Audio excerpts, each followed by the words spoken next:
Hello guys, hello to all of you. मैं हूं Simran from study point by Simiya. हम पढ़ रहे हैं Rajasthan GK for all competition exam.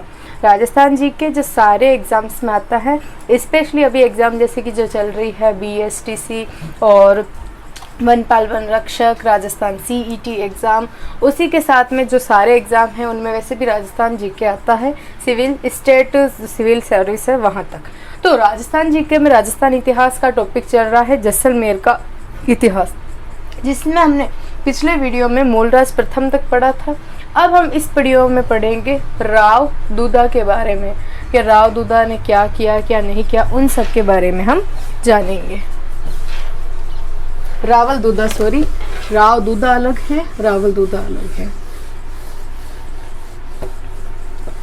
एक नाम, एक वर्ड, एक वर्ण की गलती कितनी बड़ी गलती करा सकती है, ये आपको पता होना चाहिए। रावल दूधा 1319 से 1331 का इनका कार्यकाल जो कि माना जाता है। 1319 से 1331 का काल। तो इन्होंने जैसलमेर को अधिकृत किया था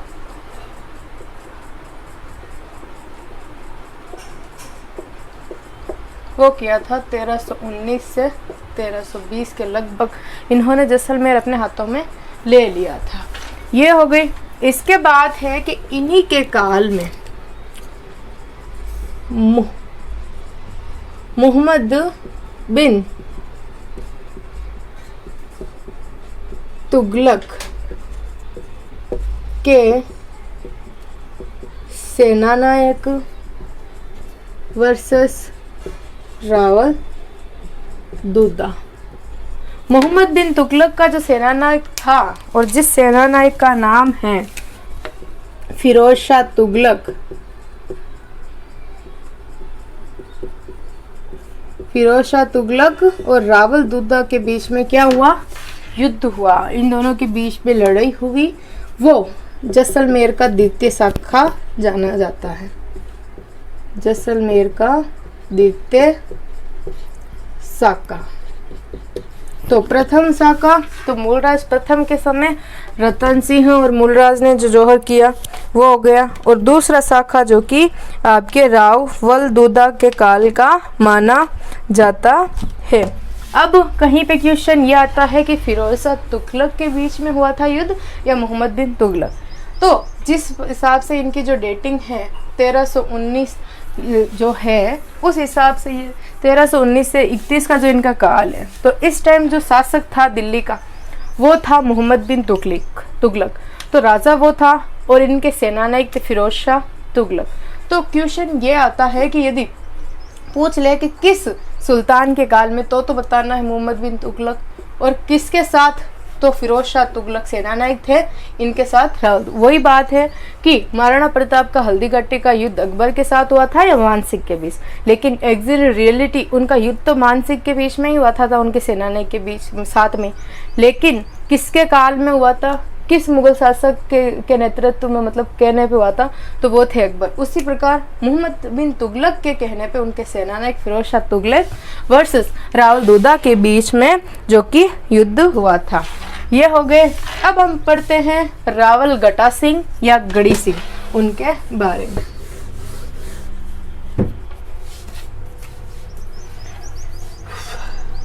रावल गढ़सी या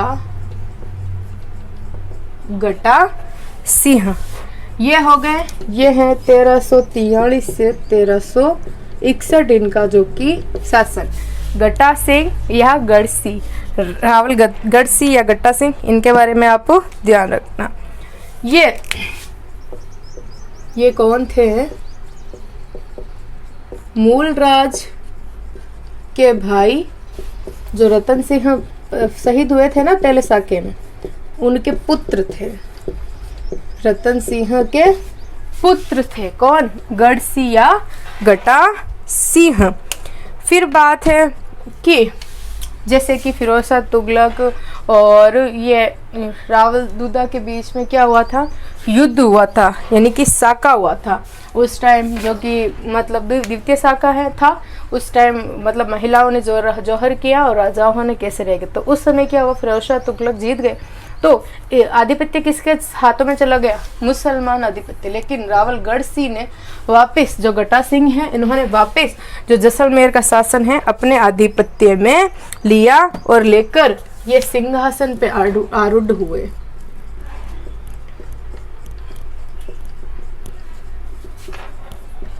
तेरह 1343 में शासन संभाला। ये हो गया यहाँ तक क्लियर। उसके बाद बात आती है कि जैसलमेर मतलब इसने क्या किया, गढ़ी सागर जलाशय का निर्माण क्या किया इन्होंने। गढ़सी सागर, जो गढ़ी सागर जलाशय है, गढ़सीसर जलाशय का निर्माण करवाया। तो क्वेश्चन आ जाए किसने करवाया, तो पहला क्वेश्चन ये बन गया, राजा गटा सिंह ने। फिर बात आती है मृत्यु की। 1361 में घासी आस्करण ने,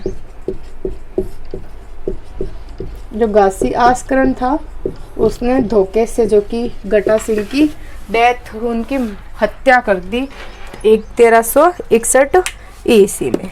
गढ़सी हो गए। फिर इसके बाद में, इनके बाद में कौन आए, तो गढ़सी की रानी विमला देवी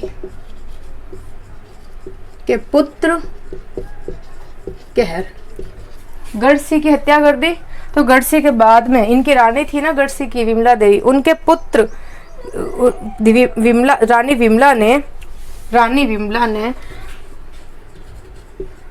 जो देवराज के पुत्र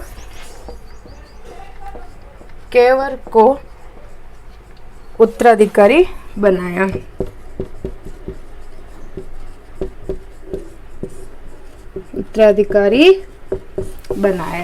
किसने, जो गढ़सी की रानी थी ना विमला देवी, इन्होंने देवराज के पुत्र जो केहर को उत्तराधिकारी बनाया। तो राजा गढ़सी गटा सिंह के बारे में देख लिया। अब बात आती है राजा केहर को उत्तराधिकारी बनाया। तो केहर के बाद में जो उनके पुत्र थे लक्ष्मण सिंह, उनके बारे में, केहर के बारे में मैंने आपको पहले बताया कि इन्होंने केहरोट दुर्ग का निर्माण करवाया था। तो अब बात आती है रावल लक्ष्मण सिंह, केहर, और केहर के बाद में रावल लक्ष्मण सिंह।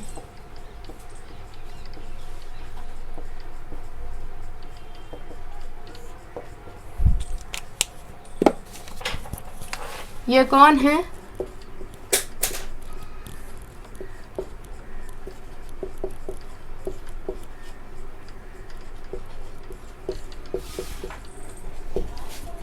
केहर के बाद इनके द्वितीय पुत्र, यानी कि ये कौन है, केहर के सेकंड सन, यानी कि उनके दूसरे बेटे, इनको बनाया गया रावल लक्ष्मण सिंह को। ये जैसलमेर के शासक बने। इन्होंने नई शासन पद्धति का निर्माण,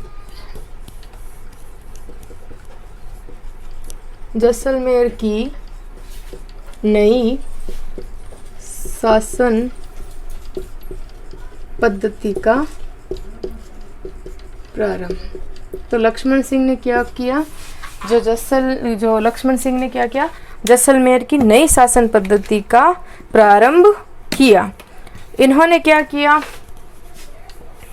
इन्होंने जैसलमेर में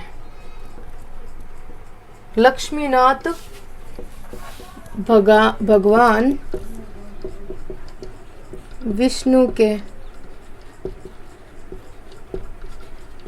मंदिर का निर्माण। तो इन्होंने भगवान विष्णु के मंदिर का निर्माण भी करवाया था। फिर इनके बाद में ये परंपरा बन गई,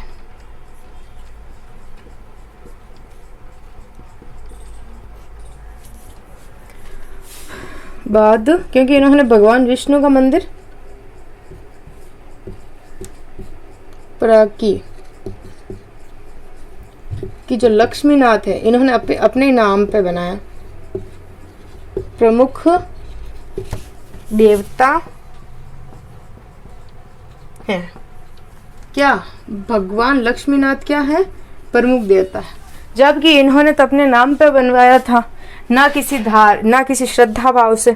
तो ये परंपरा बन गई कि जो भगवान जो है लक्ष्मीनाथ, यही जो कि मुख्य शासक है, मुख्य शासक है। फिर है इनका शासनकाल 1436 टू 1447 तक रहा। किसका? लक्ष्मण सिंह का। अब इनके बाद में इनके बड़े पुत्र रावल बेरी सिंह को जैसलमेर का शासक बनाया गया। लक्ष्मण सिंह के बाद में कौन? बेरी सिंह।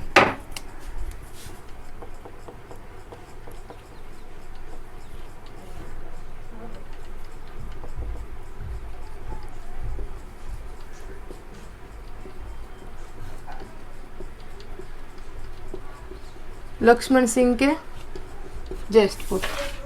लक्ष्मण सिंह के बाद में कौन? बेरी सिंह बने। और बेरी सिंह कौन? लक्ष्मण सिंह के बड़े पुत्र। ये जैसलमेर के शासक बने। कि इन्होंने क्या की? बेरी सिंह ने राव रणमल की हत्या, तो लक्ष्मण सिंह के बाद में उनके पुत्र बेरी सिंह जो कि जैसलमेर के शासक बने थे। ये हो गया। बेरी सिंह ने क्या किया कि जो राठौड़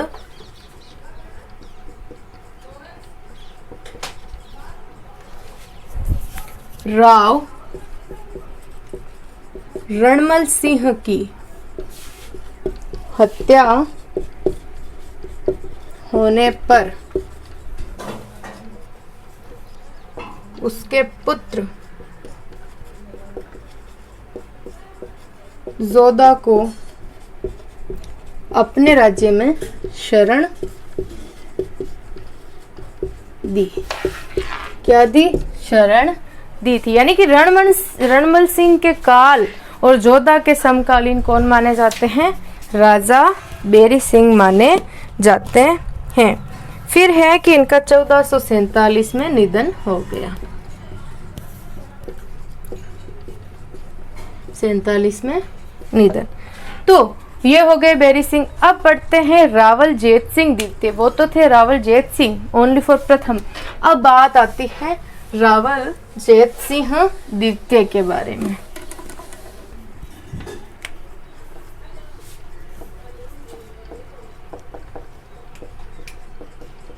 रावल जेत सिंह द्वितीय के बारे में। इनका शासनकाल माना जाता है 1506 टू 1528 ईस्वी में। ये किसका? रावल जेत सिंह द्वितीय का शासनकाल माना जाता है। इनके शासनकाल में क्या हुआ था? बीकानेर राजा लूणकरण का आक्रमण। किसका? बीकानेर के राजा जो लूणकरण थे उनका आक्रमण किनके काल में हुआ था? जेत सिंह के काल में ही हुआ था। और इनका निधन जो कि 1526 से 1528 के बीच में माना जाता है।